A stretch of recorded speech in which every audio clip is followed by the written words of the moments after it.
fala se você quer ficar com esse espírito. Pronto. Boa noite, pessoal. Então, hoje, só para começar, nós tínhamos escalado o nosso amigo Armando Velez para fazer a palestra sobre o trabalhador espírita. Mas o Armando hoje está uma tempestade, uma tormenta, que dizem que está aqui, está tranquilo, mas alguns lugares. Mas é coisa passageira. Quando a gente sair daqui vai dar tempo de comer pão de queijo, tranquilo. Mas o Armando ficou no trem. Então, o trem parou e ele não está em Nova York, não vai conseguir vir. Então, eu vou ser uma trabalhadora espírita, e todo mundo aqui também, e nós vamos fazer uma palestra no lugar do Armando por hoje. A palestra vai ser Onde está a sua fé? Isso aí é bem interessante a gente falar sobre a fé, porque às vezes a gente não sabe como é que está a minha fé. A gente vai começar com a Isa, que vai fazer a leitura, e a Rosiane vai fazer a nossa oração aqui, e depois eu volto para fazer a palestra da noite.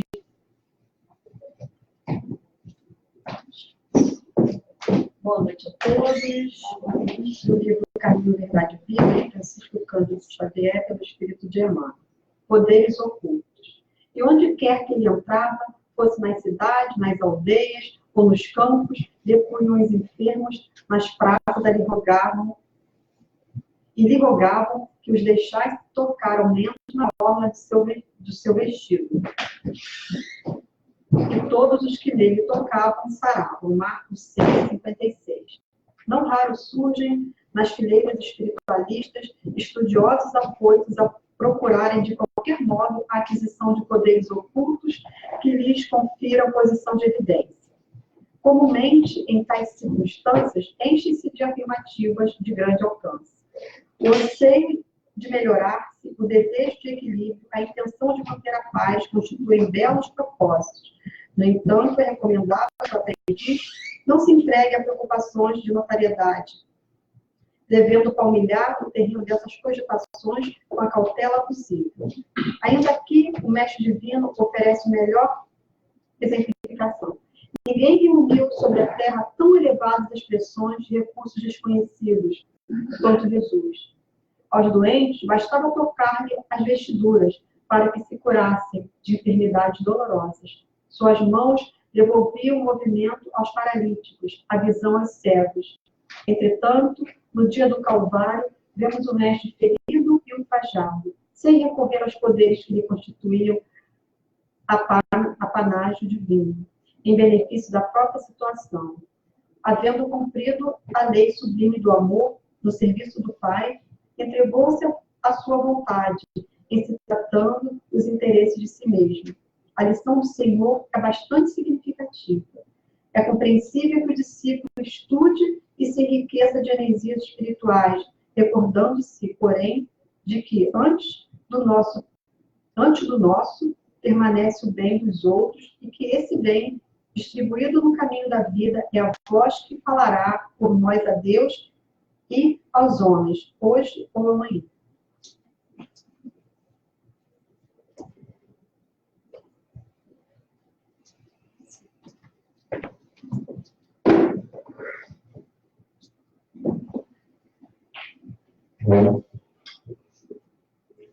Obrigado, Senhor, por mais uma oportunidade, por ter me dado a oportunidade de levantar, de fazer todas as minhas obrigações, que às vezes a gente sempre passa despercebido, mas que é sempre uma dádiva, que tenhamos sempre fé, que sejamos sempre um trabalhador do bem, que nunca estagnemos, que a gente sempre busque o conhecimento, e que esse conhecimento ele nos deve fazer cada vez mais caridade, porque a gente servindo ao próximo, a gente serve a nós mesmos. Que assim seja.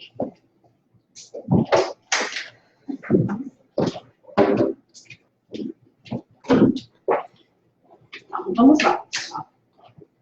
Como eu disse antes, o Armando não está aqui porque o trem dele parou lá em Nova York por causa da chuva.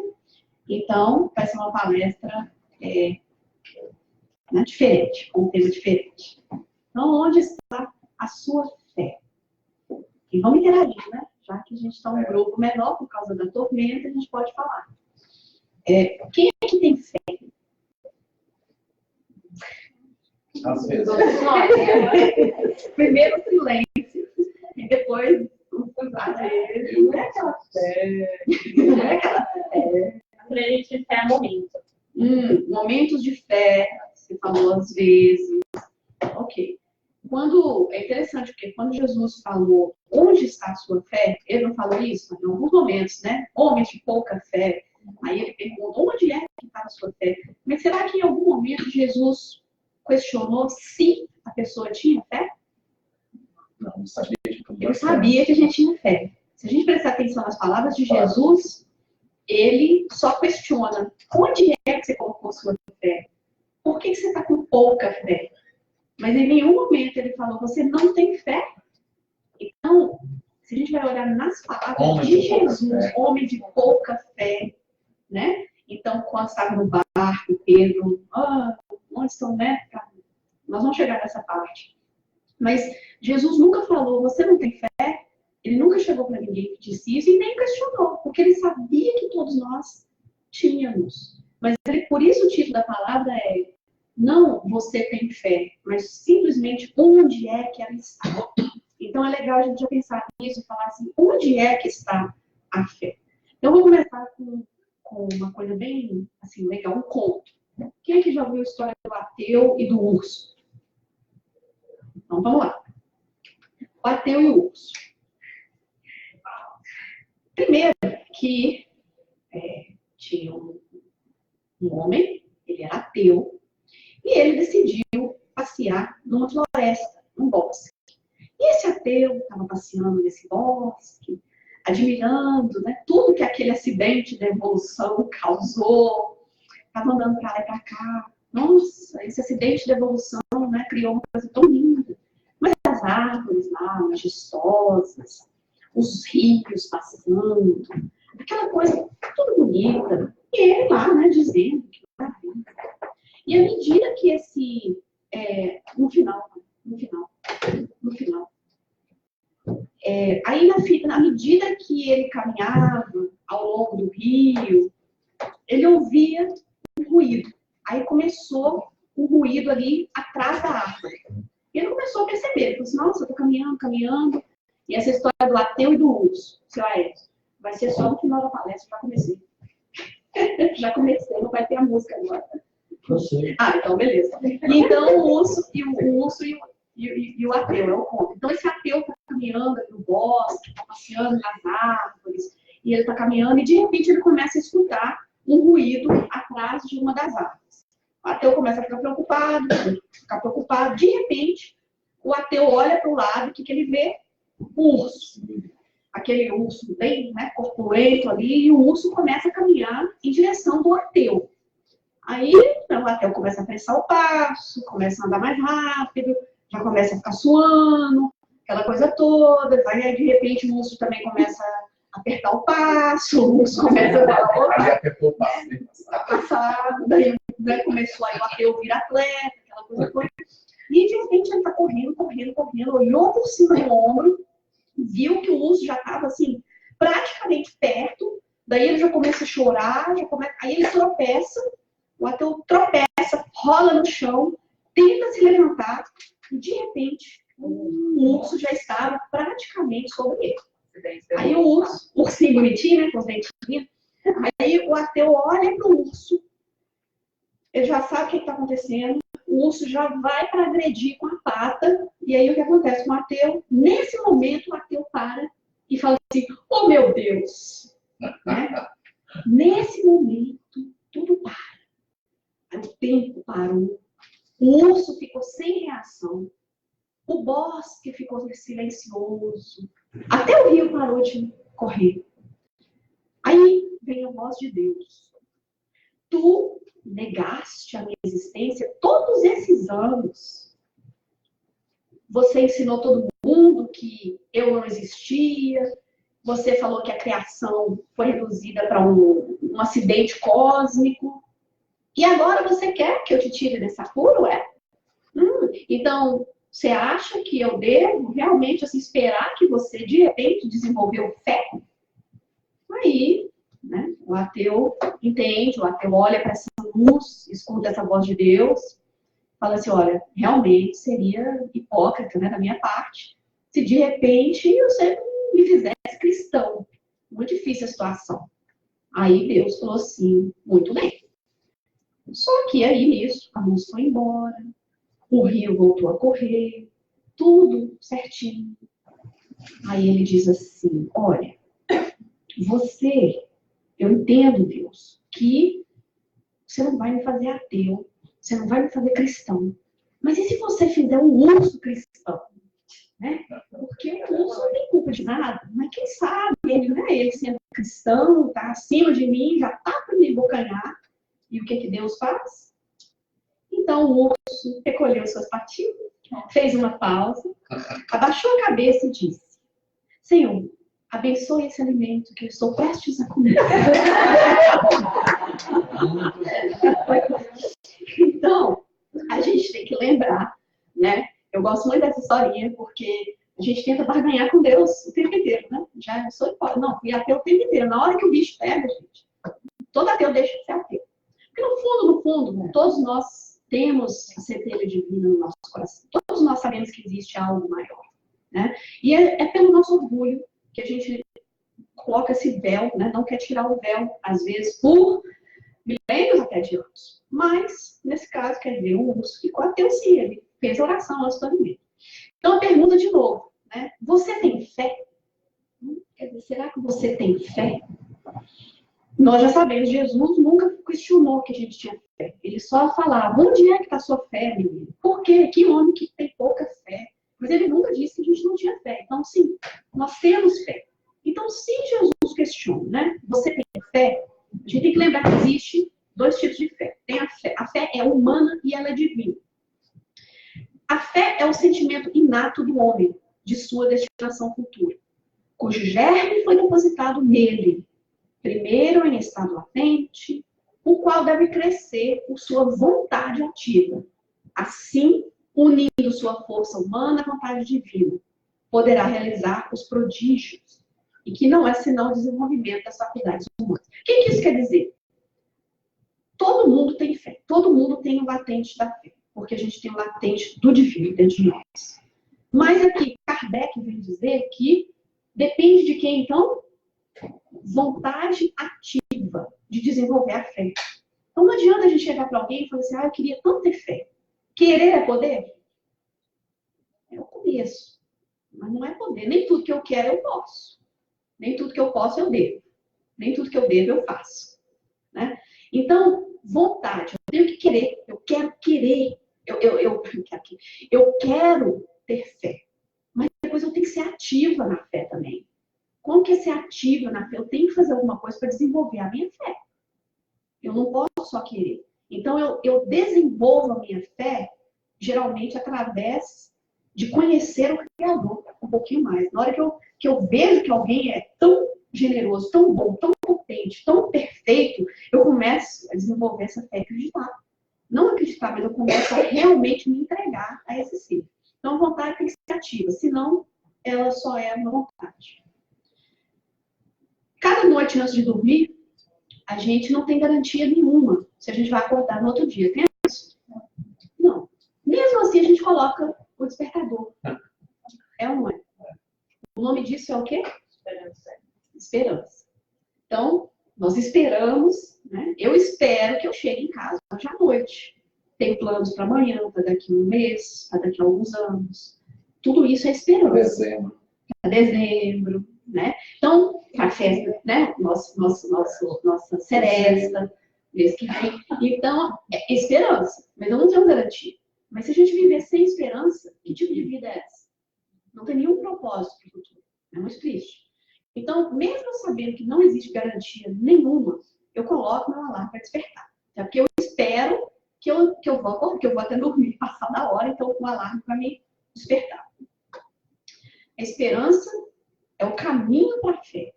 Acho muito bonito o Dr. Hamilton. Eu cheguei a conhecer ele, muito bacana. E ele estava lecionando. Ele é um escritor do livro, ele é um neurocirurgião. E ele também escreveu um livro que se chama O Bisturi e a Alma. livro fantástico, com várias histórias. Uma dessas histórias ele conta, isso são casos verdades. Ele tinha um rapaz que era novinho, o rapaz, e o menino na época. O menino tinha um tumor no cérebro. Então, esse menino tinha um tumor no cérebro e ele veio ver o Dr. Hamilton. Só que aí, o menino gostava muito de pescar, fly fish. O Luiz deve saber o que é fly fish. Ele joga assim, o peixe vem voando.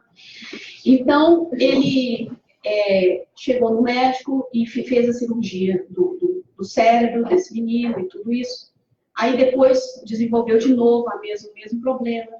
E o menino foi crescendo. E nisso um dia o menino chega, já é um jovenzinho, já é um adolescente, e diz assim, Dr. Hamilton, eu sei que eu tenho muitos problemas no meu cérebro e tudo, mas eu queria te dizer assim, se um dia o senhor não puder operar e realmente, se eu vou morrer por causa desse câncer, que sempre volta, eu quero que o senhor me mande ir pescar, certo?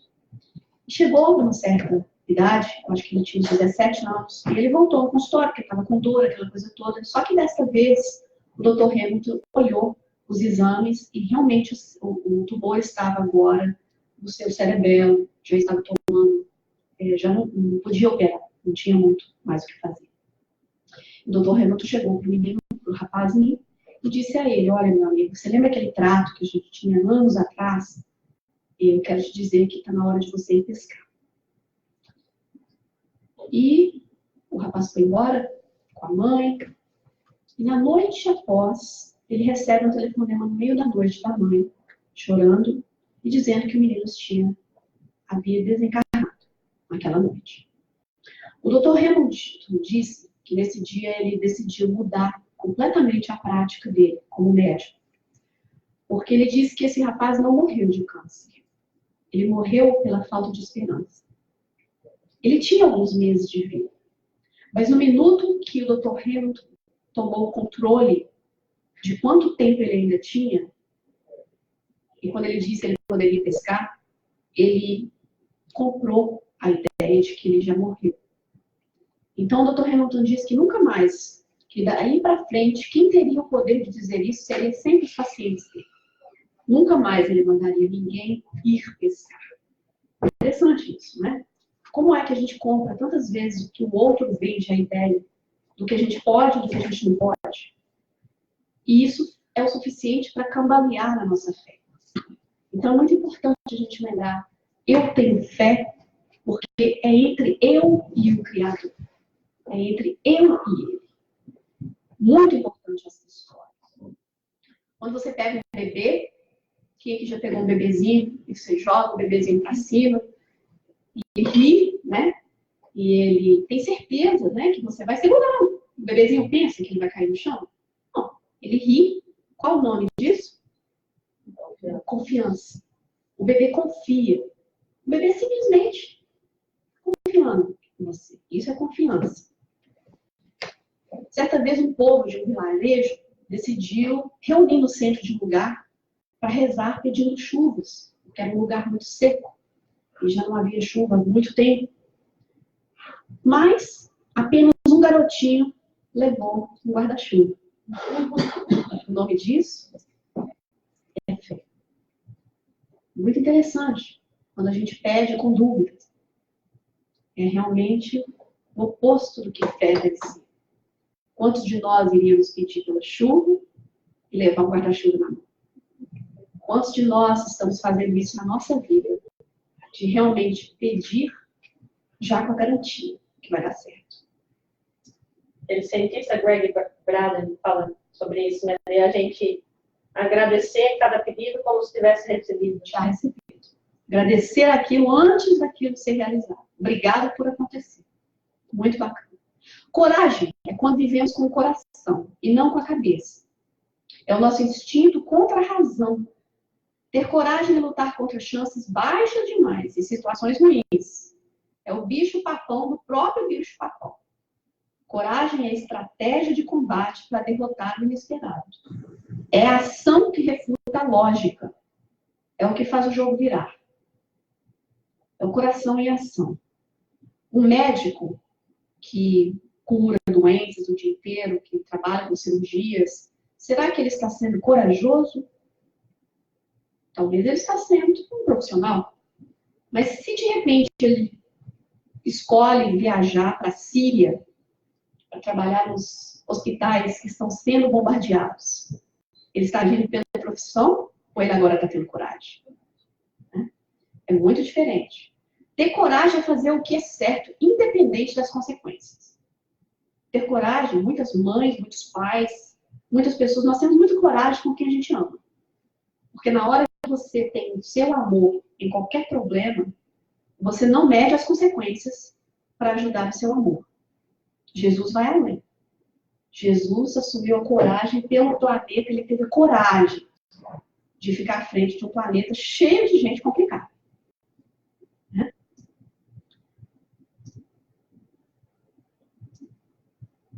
Quem acredita está dando crédito, pensa ser verdadeiro.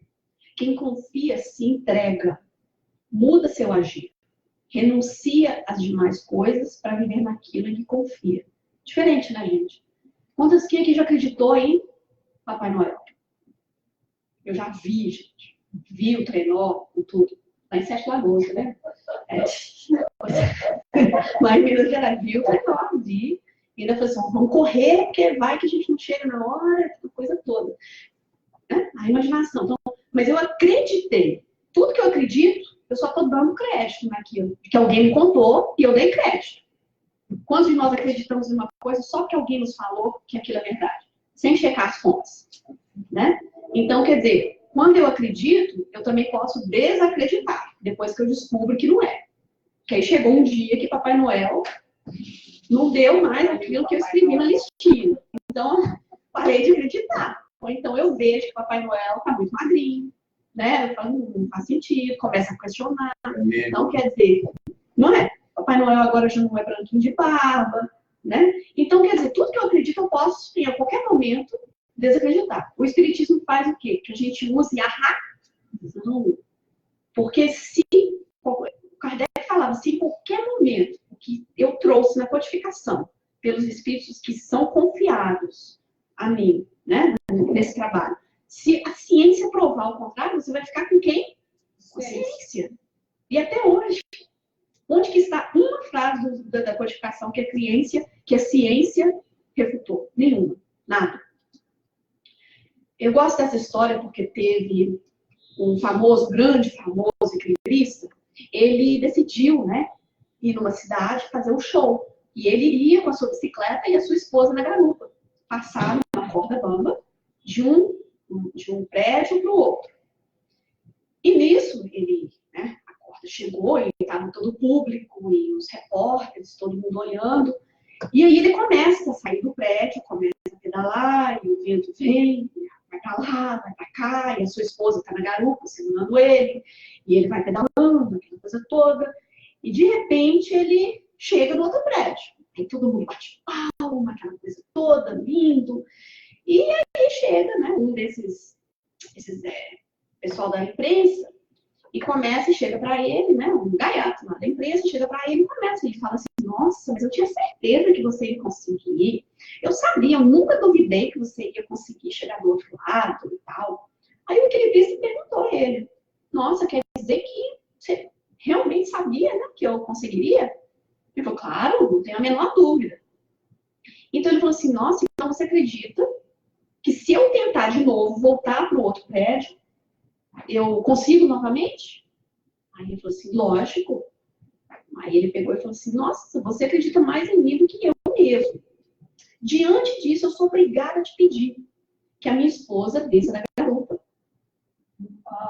E você suba. Vamos? Claro que um jornalista pálido de medo, né? Desconversou e sumiu da conversa. Por quê? A esposa depositou fé nesse equilibrista. Ela não só tinha certeza que ele conseguiria, como ela se entregou completamente a ele. Mas ele mesmo ainda possuía dúvidas. Né? Então, olha, às vezes, como nós também podemos estar sendo essa pessoa da garupa. E mais ainda, podemos estar sendo aquele jornalista. Né? Aí está a grande diferença entre acreditar e confiar. Quem acredita, observa de longe, não duvida, mas não arrisca nada com aquela pessoa, com aquilo. Mas quem confia, sobe na garota e vai junto. Quem confia no tratamento espiritual, se entrega para aquele tratamento. Quem acredita, vai lá, observa, fica meio de longe, faz umas anotações, pergunta como é que é. Tá vendo a diferença? A diferença? Então, é muito diferente no que a gente acredita e no que a gente realmente confia. Eu gosto desse filmezinho aqui. Vamos ver se ele passa. Jim Carrey. Se passar, ia ser legal. Eu gosto de você. Gosto muito. Eu vou te fazer uma pergunta direta e quero que você me responda honestamente. Quais são as chances de um cara como você e uma garota como eu trabalhem juntos? Bom, Lloyd, é difícil dizer, a gente nem... Não sei. Diga a verdade. Pode dizer diretamente. Eu viajei muito só para te ver, Mel. E sabe, você tem que ser honesta comigo. Quais são minhas chances?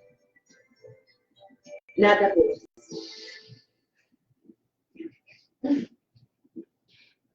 Nada boas quer dizer uma em 100?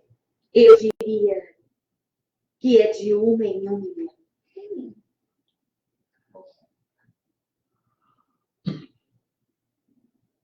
Então quer dizer que tem uma chance. Yeah! Entenderam? Que é muito menos sobre, né, quem tem fé. Quem tem fé. Nós duvidaríamos quando alguém, né, chega pra gente e fala, tem alguma chance? Não sei. Não esquece. Né? Então a gente vê esse pedacinho e a fé que ele deposita ali. Né? Confiança, nossa, eu tenho 1 em 1 milhão, não tenho uma chance. Né? Alguém que jogou na loteria vai ganhar.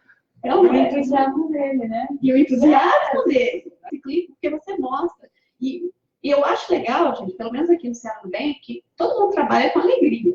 Todo mundo aqui ri o tempo inteiro. Todo mundo, mesmo nos momentos de choro, a gente chora, mas depois ri. É ou não é? Todo mundo tem pelo menos um momento que alguém nos traz um sorriso.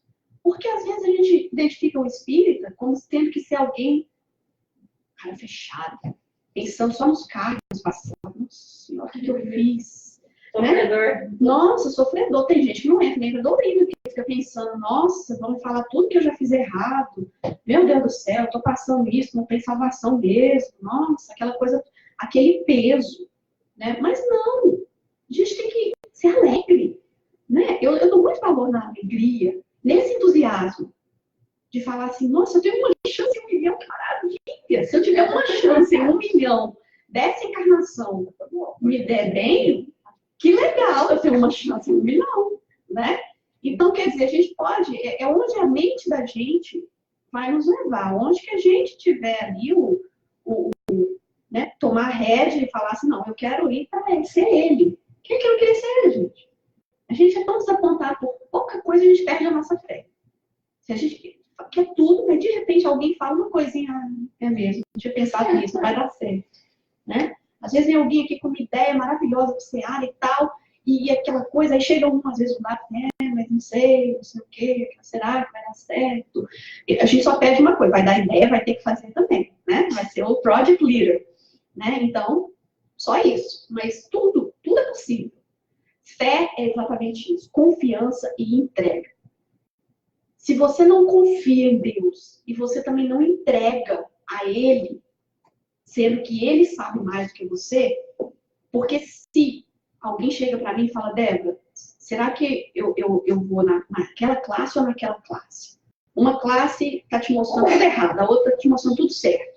Aí eu falo assim, olha, eu já fiz as duas, é aquela ali que é certa.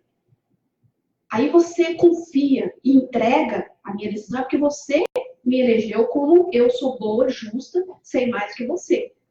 certo? Aí você vai na classe certa, você sai de lá e fala assim, ah, não gostei, nossa, tudo muito difícil, isso, aquilo, não gostei. Quer dizer, continuou sendo a classe certa.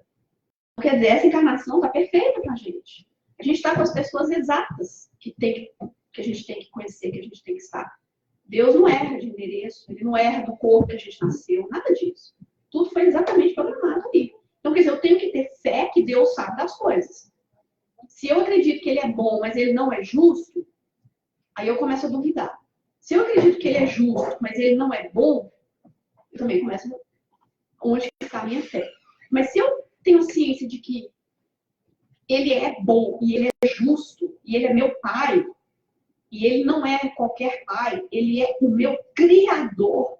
Ele poderia ter criado Maria, Joana, Amanda, mas decidiu, nesse dia, falar, eu vou criar a Débora, é ela que eu quero criar. Vocês acham que ele vai criar algo para se perder? Será que Deus cria o mal? Cria alguma coisa ruim? Será que Deus arrepende? Fala, nossa, criei Débora aí, ó, me dei mal. Não. Então a gente tem que ter fé nesse Criador, depois fé na gente, porque a gente é filho dele. Fala, eu não sou dona do mundo, mas sou herdeira do dono, sou filha do dono. Olha que legal, você chega em qualquer lugar do mundo e fala assim, sou filha do dono do mundo. Olha só, nós somos. Essa é a fé que a gente tem que ter, né? Igual outro dia que eu falei, né? Eu falei assim, gente, já temos dinheiro para comprar o Seara. Não, eu falei, o dinheiro já existe. Aí depois muita gente mandou, não, já tem. Eu disse, não, ele existe, eu não sei onde direito, e também não está no nosso bolso. Mas existir, ele existe. Até o Roberto, ele dormiu lá em casa e falou assim, nossa, quero ter essa fé, viu? Você falar com o povo todinho lá que o dinheiro já existe. Eu falei, mas existe, só não está no nosso bolso ainda. Aí ele falou assim, vou usar essa. A partir de hoje, vou começar a ter essa fé. E com certeza, não é? Existe. Não sei quem, não sei onde. Na hora certa, ok. Se tivestes fé como um grão de mostarda, direis a este monte, passa daqui e para lá, e ele há de passar. E nada vos será impossível. Por que é mostarda? Né? Porque naquela época, naquela região, o grão de mostarda era considerado o menor grão. Então, assim, né? Queria fazer uma comparação. Hoje, a gente já tem, acho que uma espécie de orquídea que produz a menor semente do mundo. Então, mas a gente vai olhar um pouquinho de fé. Então, a gente tem que desenvolver essa fé com a ação, com aquela coisa ativa. Eu tenho que trabalhar a minha fé. Não adianta eu só falar, eu quero ter fé. Eu tenho que trabalhar essa fé, eu tenho que fazer alguma coisa. E, às vezes, se eu falo, mas a Adriana tem mais fé do que eu. Sim, pode ser que ela tenha. Pode ser que ela é uma alma que viveu muito mais do que eu, então ela teve muito mais chance de desenvolver a fé dela. Ou então, ela desenvolveu as escolhas corretas, muito mais do que eu. E por isso ela chegou mais perto do pai. Né? A gente hoje no estudo estava conversando sobre conflitos. Todo mundo que tem conflito, quem é que tem conflito, gente? Com coisas. Eu faço isso ou aquilo. Vou para lá ou vou para cá. Decido esse, largo, pego. Toda hora a gente tem algum conflito. Até para qual rua que eu entro hoje, depois da chuva, a gente vai ter um conflito. Será que hoje eu vou para aquele lado ou para aquele lado? Né? Eu faço isso ou não faço? Então, quando a gente pensa, quanto mais perto do Pai, do Criador, eu vou ter mais conflitos ou menos conflitos? Menos conflitos. Por isso que Jesus já falava, conhecereis a verdade, porque a verdade vos libertará. Libertará de quê? Dos conflitos, de tudo que me faz mal. Quando eu estou, a ausência de conflito significa paz. Não é? Quando você não tem nenhum conflito. Quando a consciência está completamente em paz do que é correto, certo fazer. Não é isso a paz? Porque Jesus falou, vocês têm uma paz bem relativa. Agora, a paz que eu quero trazer para vocês, essa é a paz de verdade. E Jesus estava lá na cruz, doendo, sendo insultado, olhando para todos ali, vibrando por aquele acontecimento, e ele estava sem conflitos. Né? Agora a gente falou, quando chegou lá e quando Pilatos chega e fala com ele assim, olha, estão falando que você é rei. Ele fala assim, não, você que está falando que eu sou rei. Ele fala, não, mas está falando que você está aqui para reinar. Ele fala, não, meu reino não é desse mundo. Em nenhum momento Jesus renunciou a Deus. Ele sempre falou, eu estou aqui fazendo o trabalho do meu Pai. Nada ia parar Jesus. Nada ia parar a missão dele. Porque não tinha conflito. Ele sabia exatamente o que era a missão dele. Qual a mensagem que ele tinha que levar ao mundo. Quando a gente não tem nenhum conflito, o negócio dá certo. Óbvio. 2000 e tantos anos atrás, chegou a mensagem dele. Toda hora está chegando a todos. Não tem ninguém que, pelo menos, não ouviu falar, pouquíssima porcentagem do planeta, né? Nunca ouviu falar de Jesus. Então a gente vai ver que ele não tinha conflitos. E na hora que falar, olha Jesus, renuncia esse Deus seu, para de ficar falando de Deus, que aí você se livra da crucificação. Ele fez isso? Não, porque a paz que ele tinha era independente de qualquer consequência. Lembra da palavra que a gente falou antes? Coragem. Ele fez o que tinha que ser feito independente das consequências. Então, Jesus, quando ele estava pregado na cruz, ele estava em plena paz. Então, quanto mais a gente obedecer às leis de Deus, não é porque Deus quer ser aquele, me obedece, não é isso. É porque é bom pra gente. Aí eu não tenho conflito, eu sei exatamente o que fazer. Quanto mais de Deus eu sei, menos conflito você pode ter na Terra. Porque se Lucas chega para mim e me propõe uma ideia, e a Isa me propõe outra, eu sei que uma é legal, mas eu não vou tirar tanta vantagem. A outra não é tão legal, mas, quer dizer, se eu e o Pai somos um, como diz, né? Como Paulo de Tarso chegou no ponto e falar, não, já não é eu mais que vou agir, agora é o Pai que age em mim. Então, quando chegar nesse ponto, eu vou ter conflito com qual que eu fico? Nenhum. Eu vou estar em plena paz, porque eu vou agir em completa concordância com Deus. Então, por isso que é legal a gente não deixar o lado espiritual para lá. Porque a gente vai criar mais conflitos na nossa vida. Quanto mais eu me alinho com o Criador, menos conflitos eu tenho, mais paz eu vou ter. Independente se eu vou estar doente, se meu marido vai me largar, se isso, eu vou estar em paz. E é essa paz que Jesus quer nos trazer. E quanto mais eu exercito essa fé nele e quero ficar com ele, mais saudável espiritualmente eu estou. O que significa ser espiritualmente maduro? É maturo ou maduro, gente? Fala em português. Maduro. Então, aqui é mature, né? Na hora que eu vou trocar o português com inglês, é aquela coisa. Então, maduro. Como que a gente sabe que a gente está espiritual? Ok, o que quer dizer uma pessoa madura? Qual é uma característica de uma pessoa madura? Ela é o quê? Ela faz o quê?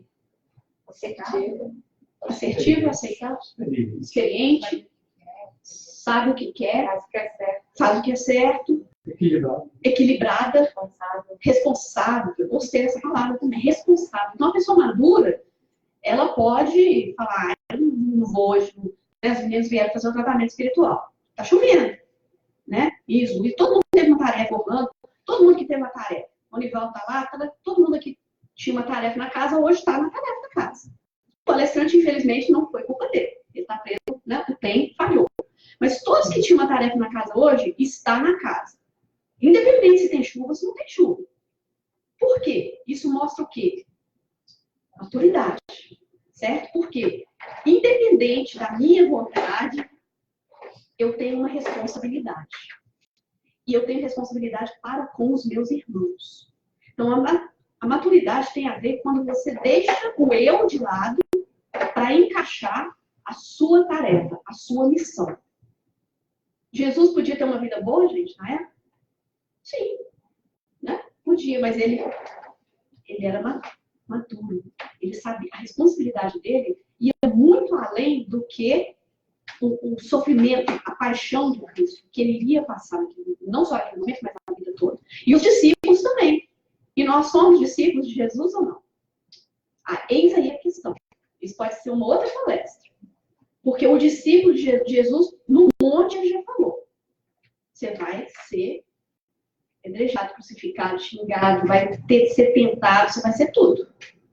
Mas também muitos sabereis que são as minhas ovelhas, pelo tanto que vocês se amam. Se amar é trabalhar para o próximo, certo? Eu não consigo amar sem agir. Amar não é uma palavra só sentir, é uma ação.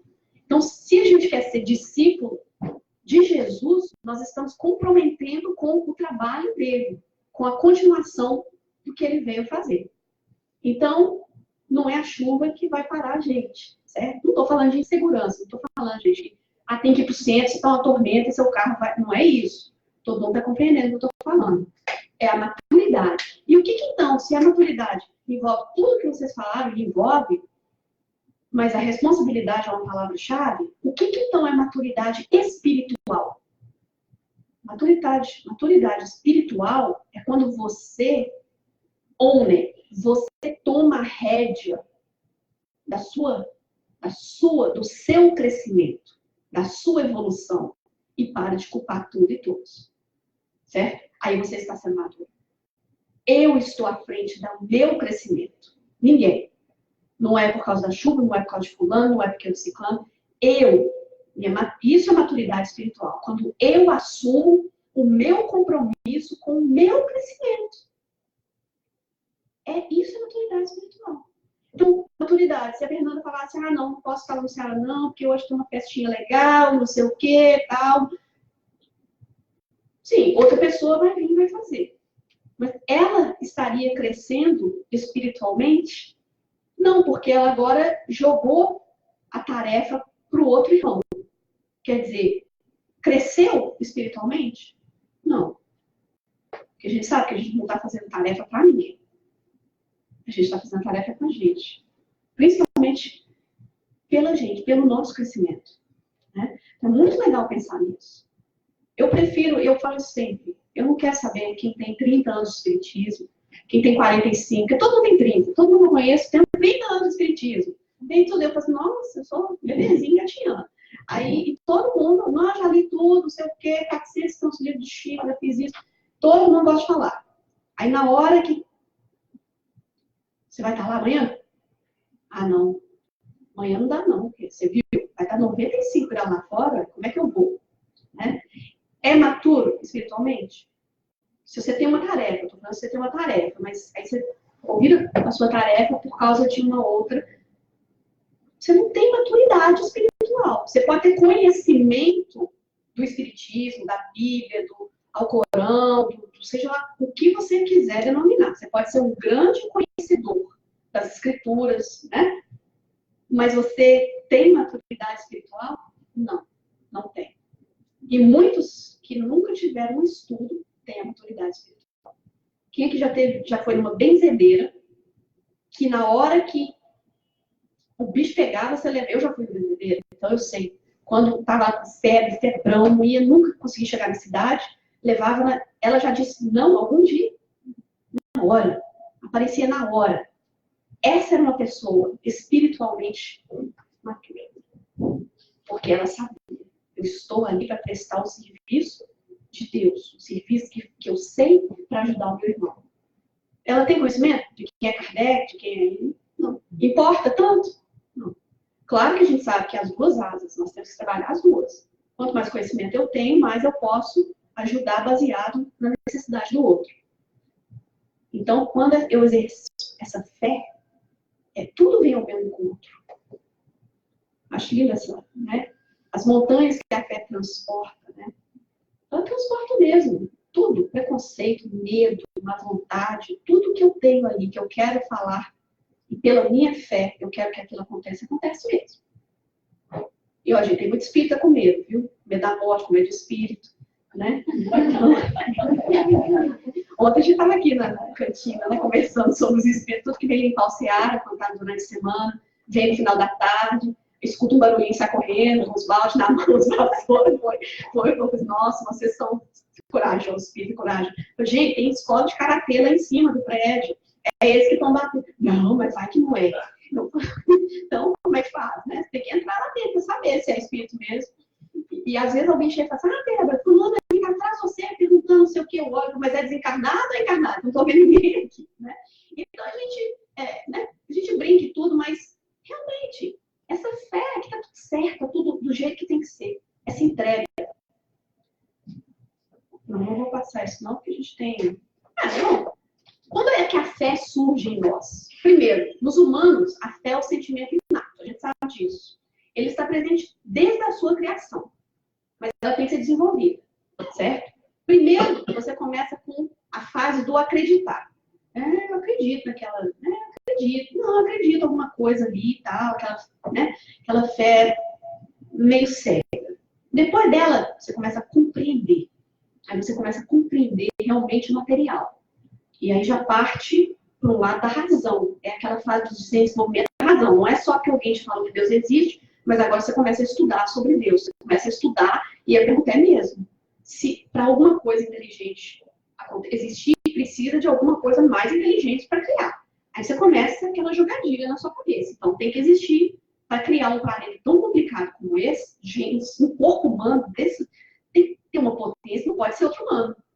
Porque seria uma coisa criar outra igual, fora de cogitação. Então aí eu começo a questionar. Depois de eu compreender, aí eu começo a vivenciar. Porque aí eu sei que existe.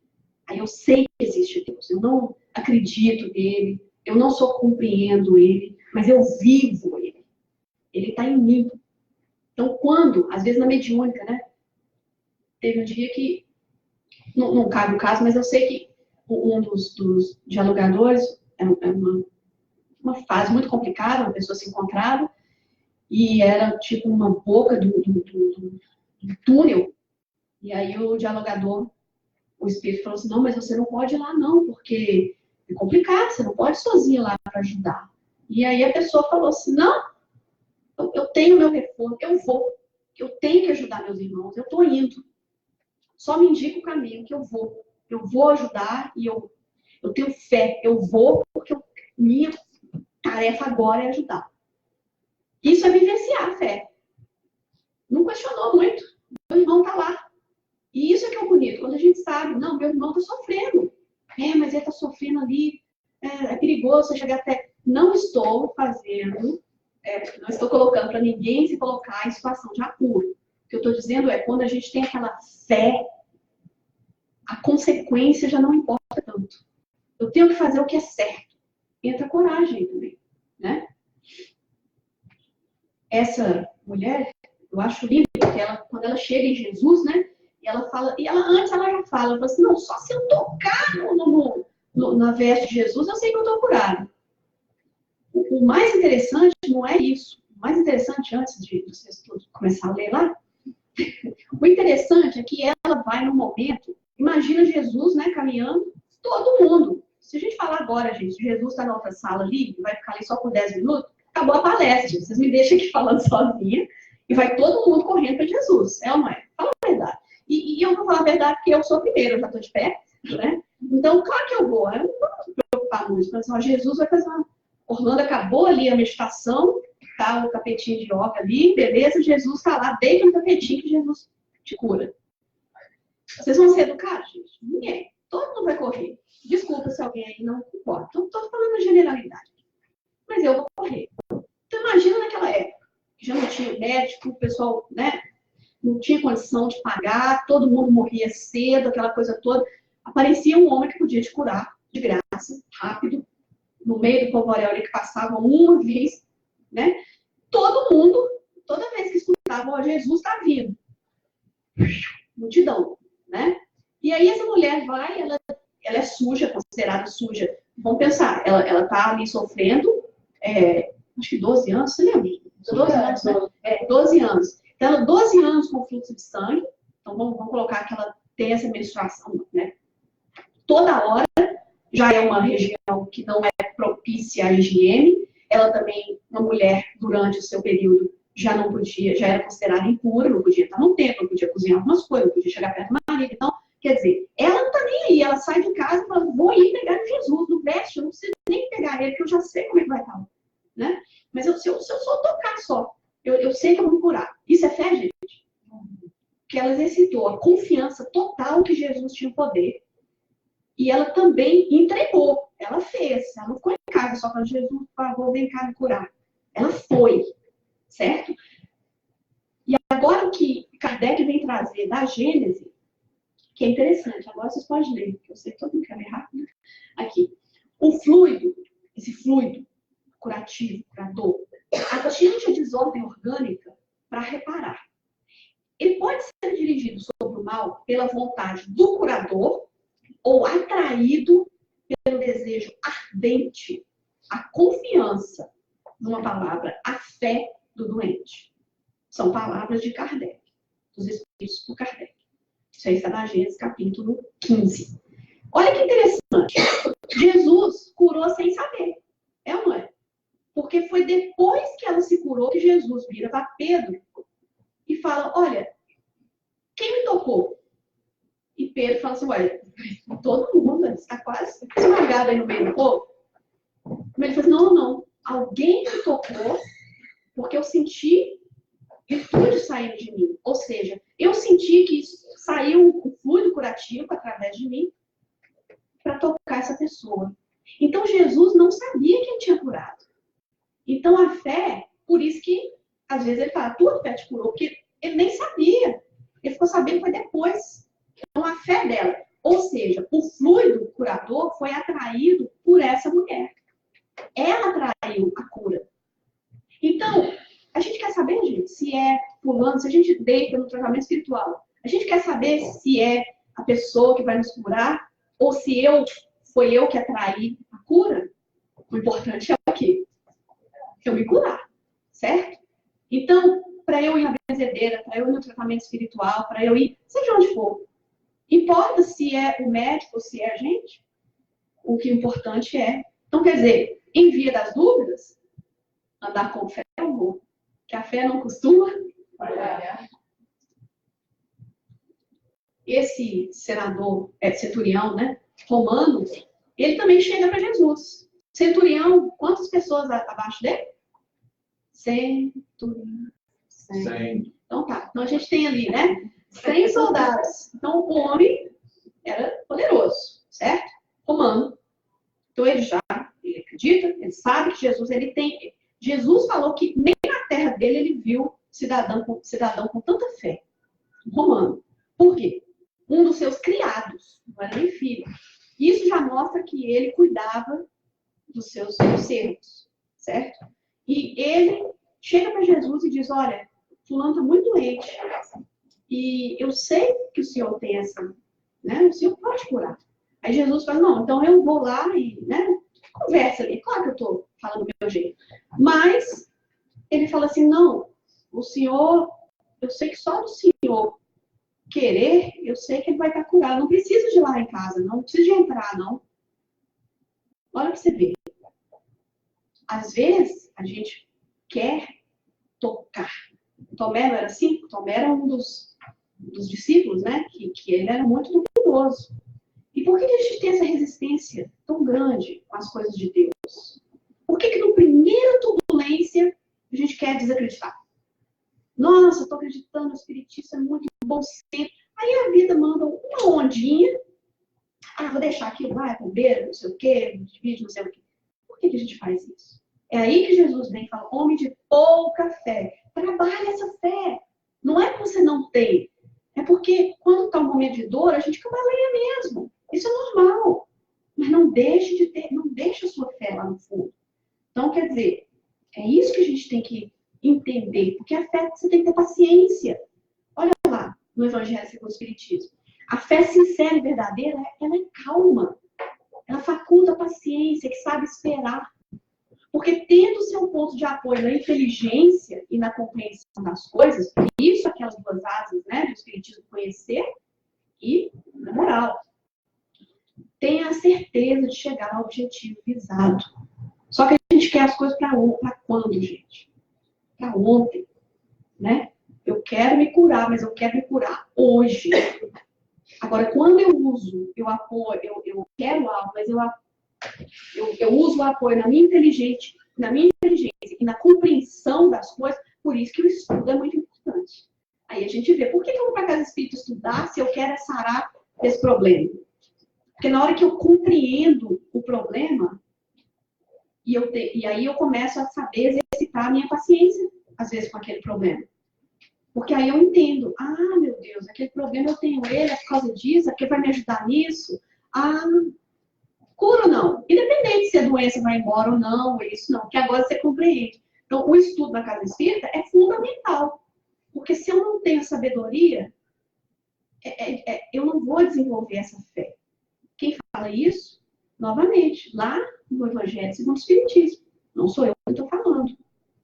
A fé é uma posse antecipada do que se espera. Aí alguém falou, é aquela coisa de agradecer por algo que nem chegou até você. É um meio de demonstrar as realidades que não se veem. Isso está em Hebreus, Paulo, caso de Hebreus. Olha que bonito. Não é só bonito, mas é real. A fé, assim, não, já deu certo. Já deu certo. Nem que não for da minha maneira, que for de outra maneira, mas já deu certo. Aí é que entra aquela coisa, mas você pediu isso e veio aquilo? Sim, deu certo. Olha que fé é essa, quando a gente falar assim, porque o que veio foi o que era para dar certo.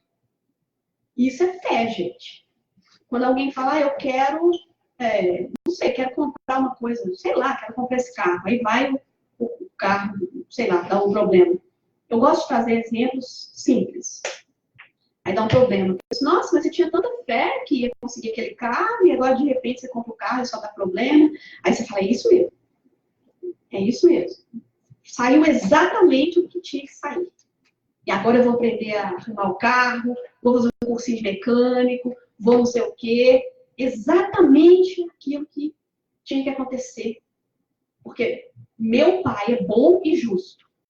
Eu tenho completa fé na vontade dele. Eu fiz tudo que eu tinha que fazer. Fui na concessionária, fui não sei o quê, paguei o carro, trouxe para casa. Daí para frente, que eu não tenho controle, controlado será. Né? Então, isso é fé. Quando a gente já tem, não, agradeço já. Ah, não consegui o carro. Era exatamente o que tinha que acontecer. Isso é fé. Isso realmente é o que a gente tem que, cada dia, né? A gente vê lá Marcos, Mateus e Lucas, todos três falam naquela época, naquele dia em que Jesus entra no barco, depois de um dia pregando, Jesus entra no barco e fala assim, olha, nós vamos, desculpa, ele não entra no barco, ele coloca, todos os discípulos estão no barco, e Jesus fala, olha, vai, eu encontro vocês depois, pode ir, que eu encontro vocês depois. Se Jesus fala isso com vocês, será que é certeza que ele vai encontrar a gente depois? Só daí a gente já podia, não é? Se a gente vai lá na salinha, Jesus fala, olha, Marcela, amanhã você vai pela rota 78, não usa a outra, não. Você ia em qual, Marcela? 78. Você não ia na outra. Mas se a outra fosse mais conveniente? Você ia na 78. Jesus falando assim, a gente ia ter certeza, né? Jesus falou, a gente já... Não é? Então, se Jesus já fala com a gente, eu te encontro depois, isso quer dizer o quê? Que ele vai estar lá e que a gente também vai estar lá. Certo? Então, nessa tempestade que acontece, é óbvio que eu estou resumindo tudo, mas aí a gente nem precisa de ler, porque o tempo já está bem avançado, mas vem uma tempestade, eu estou mudando a história aqui, né, nessa parte. Jesus está, né, tá lá dentro do barco. Essa aqui, Jesus, eu estou pensando na de Pedro. Desculpa, gente, porque eu tenho 2 palestras e é de última hora. Jesus entra no barco e fala, nós vamos atravessar do lado. E Jesus está dentro do barco, fala que vai chegar do outro lado. Para mim, está garantido. Pode vir o que for. Se Jesus entrou no barco e falou, não, pode ir. Né? Eu sei que Jesus entra no barco e falando que daqui a pouco nós chegamos lá do outro lado. Só que aí começa a chover, começa a tempestade. A de hoje, né? Lá fora, se tiver. Vem a tempestade. E Jesus está tranquilo. A tempestade ali bonita. Jesus estava no leito, estava lá na frente, travesseirinho. Tranquilo. Tempestade. E os discípulos, os apóstolos, começam a desesperar, né? E, meu Deus do céu, nossa senhora, o negócio virando para cá. Vai acordar Jesus. Gente, tem que acordar Jesus, né?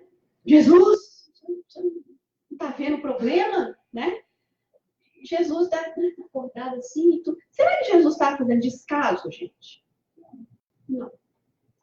Claro que Jesus tinha pleno conhecimento de tudo. E nós sabemos, não vamos entrar aqui também sobre as tempestades, os espíritos que agem sobre as tempestades. Isso aí também está, né, na codificação.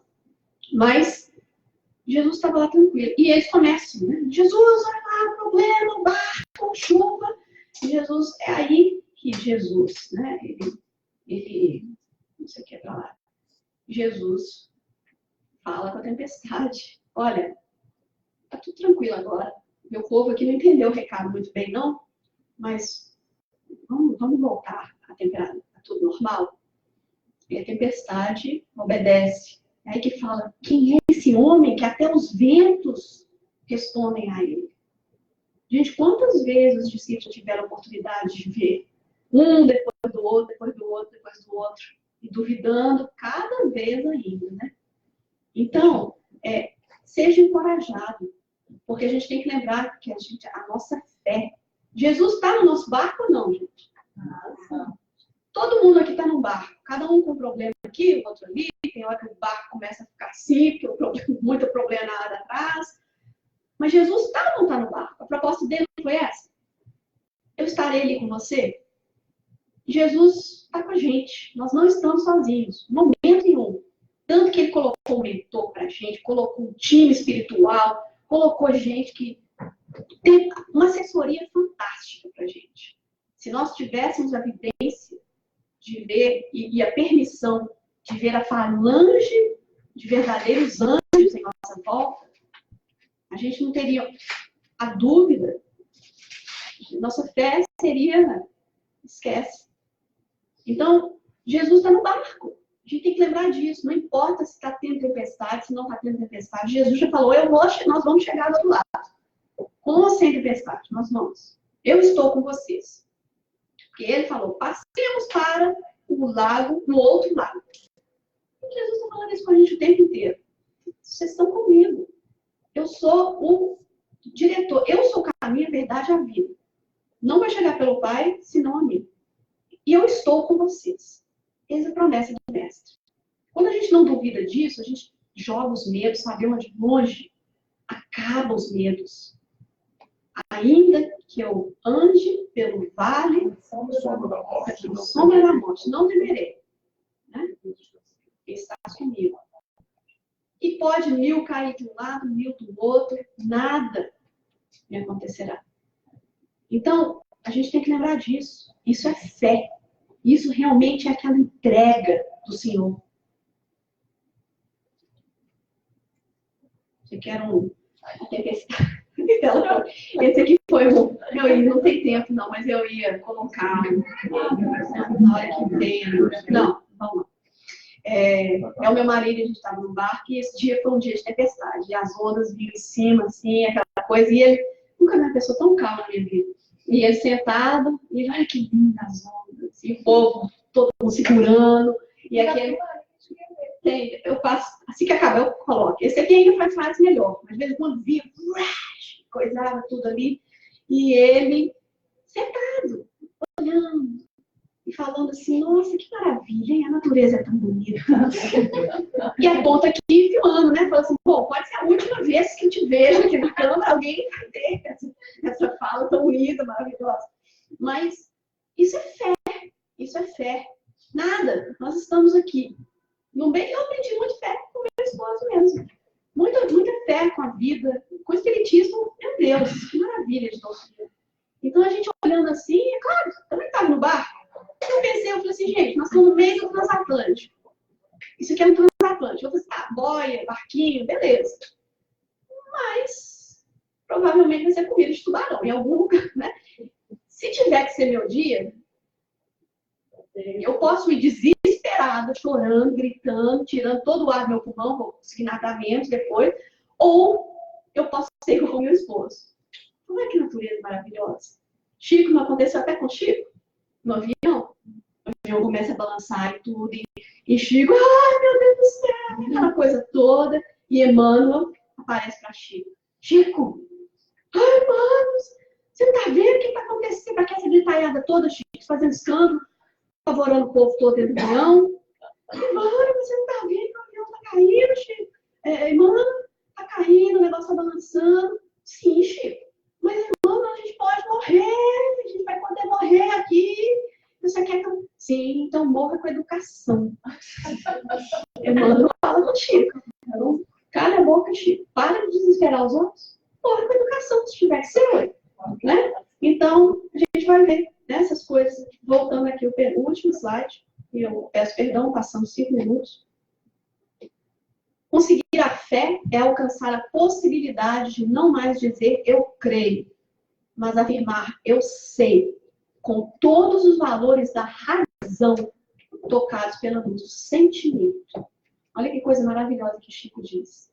Não é mais eu creio no Espiritismo, eu acredito nos Espíritos que vieram através dessa codificação fantástica por Allan Kardec. Mas eu sei porque é razão, é fato. E pela luz do meu sentimento, eu vou trazer isso na minha vida. Eu vou fazer isso acontecer. Chegamos no tempo, pessoal. Aí depois eu coloco o desespero lá no quadradinho da televisão. Mas, obrigada. Eu acho que foi uma palestra mais improvisada, porque tem muito tempo que eu não faço. E depois a gente chama o nosso amigo Armando para fazer a palestra que estava programada para ele.